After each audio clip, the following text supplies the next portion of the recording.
સોમનાથ મંદિરની પાછળના ભાગમાં 17 વીઘા જમીનમાં મેગા ડેમોલેશન હાથ ધરવામાં આવ્યું। 174 જેટલા બાંધકામો દૂર કરવાની કવાયત। 2 SRP team, DYSP, PI, SOG અને એલસીબી સહિત 500 પોલીસ જવાન તૈનાત કરાયા। ઓક્ટોબર માસમાં નજીકની જગ્યામાં 2.5 એકર જમીનમાં ખુલ્લી કરવામાં આવી હતી।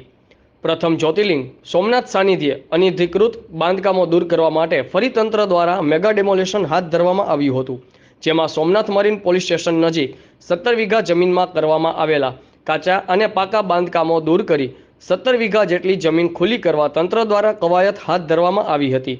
કોઈ અનિચ્છનીય બનાવ ન બને તે માટે પોલીસનો કાફલો પણ ગોઠવી દેવામાં આવ્યો હતો।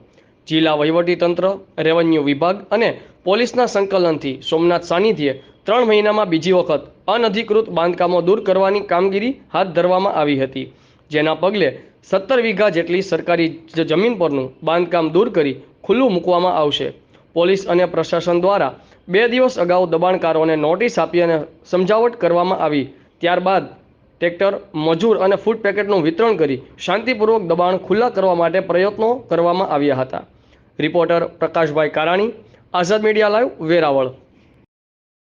મહેસૂલ વિભાગના પરિપત્ર અને સૂચના મુજબ સરકારી જમીનની જાળવણી અને અનધિકૃત દબાણો દૂર કરી અને એને ફેન્સિંગથી કવરેજ કરવા માટે સૂચના છે।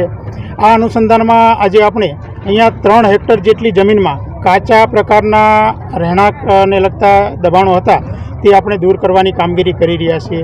ગયા વર્ષે ઓક્ટોબર મહિનામાં અમે લગભગ 2.5 એકર જેટલી જગ્યા સોમનાથ મંદિરની પાછળની જે જગ્યા છે ત્યાં કોમર્શિયલ એસ્ટાબ્લિશમેન્ટ દૂર કરેલા। આજે અત્યારે અમે ટોટલ 3 હેક્ટર 14-15 વીઘા જેટલી જગ્યા, જેમાં રેસિડન્સ આખો વિસ્તાર છે, એ બધાને 2 દિવસ પહેલાં નોટિસ આપેલી છે। તમામ સાથે વાતચીત કરેલી છે।